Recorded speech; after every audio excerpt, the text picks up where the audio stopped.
What's going on, guys? It's Jimmy here. Welcome to our daily show where we discuss everything going on here in our country that you need to know about here on a daily basis. And we got the major inflation report here earlier today that shows inflation is not really easing here in the United States. It's still well over 8% here. And we're going to see more interest rate hikes here in the United States. And we're seeing this all around the world here as well. How much more interest rate hikes are we going to see here in the US and how big are they going to be? Check this out.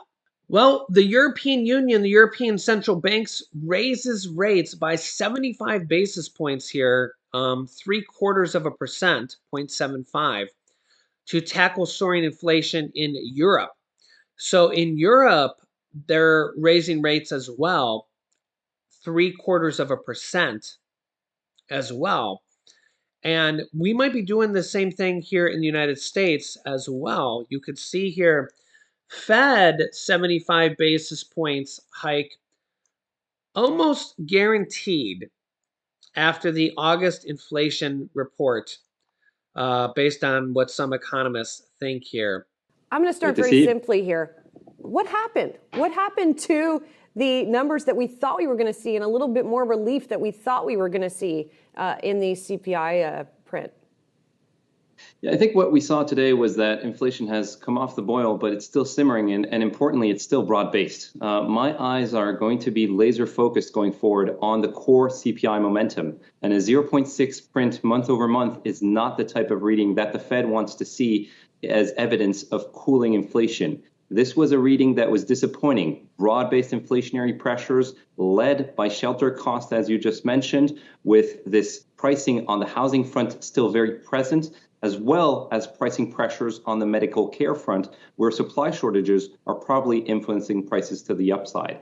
That is not the type of reading the Fed wants to see. This type of reading will push the Fed to act more forcefully, as it really wants to see compelling evidence that inflation is coming down. So 75 basis points, I think, is a guaranteed right now for the September meeting. But we have to look towards the back end of the year and into 2023. If inflation doesn't come off, the Fed will continue to act with determination to try to regain control over inflation. Greg, looking at some of these categories here, the unfortunate thing is, too, that even if we look at the back half of the year, I mean, we're in the back half of the year. Let's think about that, number one. But number two, getting into some of the categories that actually did see declines, they're still set to go up towards the back half of the year. I think about airline fares, where there's still so much demand, even among the leisure travelers, that the airline operators have themselves said that they're going to continue to try and navigate this period with the best pricing possible that helps them sustain their operations as well. And so, I mean, even in categories that we did see declines in for August, it still seems like there's a headwind that could potentially still rear its head once again later on this year.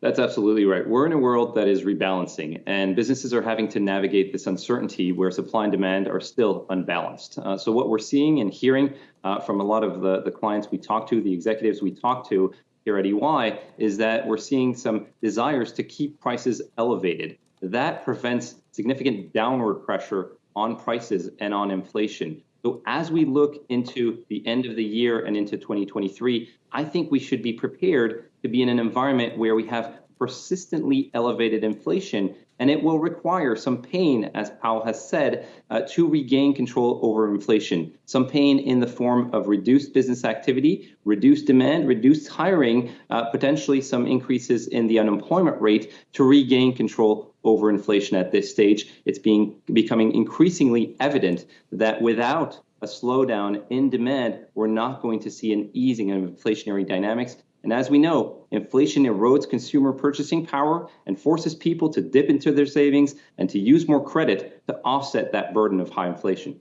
Yeah, so more pain ahead.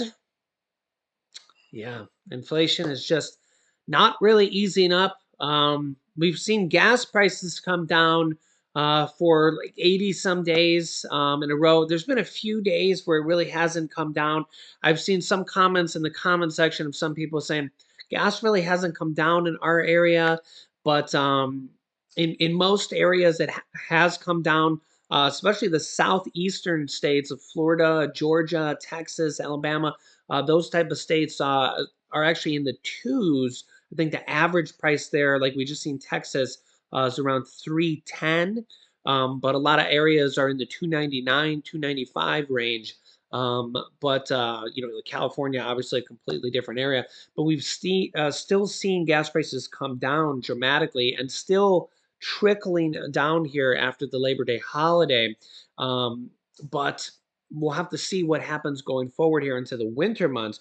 But natural gas prices have not. They have more than doubled, and that is what people use to heat their homes. So we'll see. Next up, Republican Senator Lindsey Graham introduces a nationwide 15-week abortion ban legislation. Here's the details on this. Let me know your thoughts here on this. Of course, we're going to get a lot of mixed opinions on this. This is something that could happen if the Republicans take control. We're seeing this in a lot of states already. There are some exceptions to this. Here is the details on this that was just announced here today. This is not passed or anything, but this is what his legislation proposes. Republican Senator Lindsey Graham, Republican from South Carolina, on Tuesday introduced a bill that would ban abortions nationally for the whole country after 15 weeks of pregnancy. So this is largely what a lot of Republicans want to do, and we've seen this in a lot of Republican states already. This is kind of law in a lot of Republican states. This particular legislation does include exceptions for incest, rape, and saving the life of the mother if she is in danger for a physical condition. So I personally think that that is really good that there are those exceptions. 90% of people, according to polls, think that there should be these exceptions, whether you're on pro-life or women's pro-choice. According to polls, 90% of people think that there should be these exceptions, no matter what side you're on. So I think that there is a really good. The problem with these is that a lot of times that there has to be a list of what physical condition what physical condition there should be on there. So for example, here, there was a major story here a few weeks ago about a woman carrying a fetus without a skull who wanted to seek an abortion because the baby had no chance of living without a skull. It was even the doctor said it was a rare congenital disorder preventing the fetus from having a skull, and there was no chance of the baby of living. And the woman was denied an abortion, and they were going to make her carry the baby. Um, and there's a court battle going on over this. And can you imagine being the woman having to go through this, and she could die from this? The baby could go septic in there, and they wouldn't give her medical care in there, and she would have to pass it on her own, and the whole thing could go septic, and like the mother's life was in danger. The problem with this is that her condition wasn't on the list of medical conditions for the state of giving the abortion. So even though her life was in danger, it had to be on the list of physical conditions that would make it available for an abortion. So that is the one issue I see with things like this, is that no matter what side you're on, is that they have a list of life-saving conditions that have to fall within those rules. That is one of the problems I see. Lindsey Graham, who previously said abortion decisions should be left up to the state's government instead of the woman, on Tuesday said elected officials have the power to define and regulate abortion including Congress, instead of the woman. So you can let me know your thoughts here on that. And that's where it does get a little bit odd, is that do you want the government telling you what to do with your own body, whether you're a man, a woman, or an alien? Should the government be able to tell you what to do with your body when it comes to medical conditions? Um, that's where it gets a little bit sketchy, a little bit sketchy. And I know that there's a lot of people on both sides of the things here. And then when we go back to the virus here and vaccines and stuff like that, it's a similar situation here. Should the government be allowed to tell you what to do with your body? So this is where it gets a little bit sketchy in a lot of different ways here. And again, you can let me know your thoughts here in the comments. And this is something that's and again, going forward here, these are things that we have to decide upon, and a lot of voting comes upon here. And honestly, they're saying that this midterm election is, and maybe even the next election after this, next presidential election and stuff like that. A lot of people are showing up to vote because of this, one way or the other. And you can obviously, vote with your with your vote, and voice your own opinion based on your vote. And a lot of people are going to vote. They said the last vote was the largest vote ever. This vote, I think, is going to be more than that, even though it's not a presidential election, for a lot of different reasons. Supreme Court rulings, women's choice rulings, pro life rulings, and then people want Democrats to stay in control. People want Republicans to take control. A lot of different things like this. I think that there's going to be a lot of people showing up to vote here in record numbers. So, should there be a nationwide ban on this? Should government be able to tell you what to do with your body? A lot of different things here. And again, I'm not even really making any. You guys can make your own decisions here on this. But this is what government officials are proposing here right now, literally today. Lindsey Graham says he hopes to have a vote on this bill, especially since Democrats voted on their abortion legislation. He says, quote, "We should have a law at the federal level, so banning this in all states." He says, quote, "If we take the House and the Senate, I assure you we will have a vote." Also, could the war with Russia and Ukraine be coming to an end? Well, I don't know about that, but Ukraine has been significantly been taking grounds here in the last several days. Ukraine forces you keep up pressure and retreating Russian forces and its Western allies. Secretary of State Antony Blinken hailed significant progress by Ukrainians, particularly in the Northeast, while the Kremlin struggled to respond to the setbacks. President Zelensky said in his nightly address on Monday that Ukrainian forces had retaken more than 6,000 square kilometers, 2,400 square miles this month alone, an area roughly the size of Delaware, which is significant.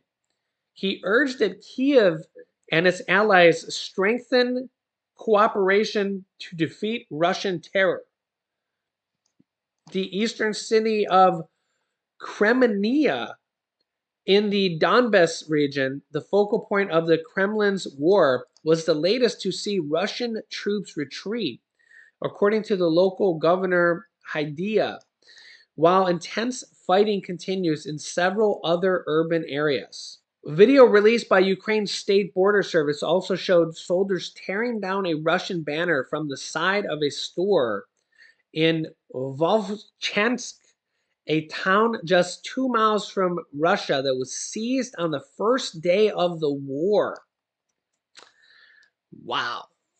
So pretty significant here, because if they can push Russia back far enough to where they have no significant ground taken in Ukraine, that could be enough to say for Putin to say, okay, well, enough is enough. I mean, what would be the point of continuing if he basically has been pushed out of Ukraine where he has no ground?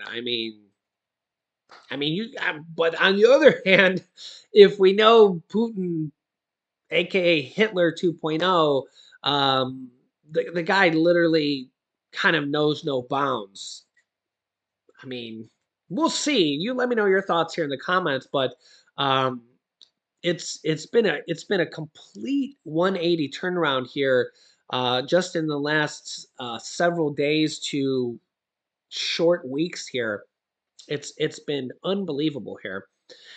This is a really a good thing here because this is surely better than having Hitler win or having Putin win. Uh, it's honestly it's a sleight of tongue, but it's not really. It's if you watch historical documents and documentaries of um, of Hitler, and then you watch them of Putin, you would see astounding similarities of the two. Astounding. So let me know your thoughts here. I mean, it's not the type of guy you want to have win. Remember, he's already kind of taken over Crimea before. And if you look at if you just let him win in Ukraine and take over and just kind of win, what would be next? What would be next? He's already let it slip twice that they want to take over Moldova next. And like, how do you let something like this happen? I mean, there's 45 million people in Ukraine. They've demolished the whole country. I mean, not really the whole country, but like, how do you let something like this happen and let the world stand by and say, okay, well, just all right, we're gonna just let it happen? Like, you can't. I mean, yes, the US has supported them with weapons and aid, but so have like dozens of other countries. The entire European Union has, and all of NATO, 30 other countries have. I mean, it's not just the US, guys. It's not just the US.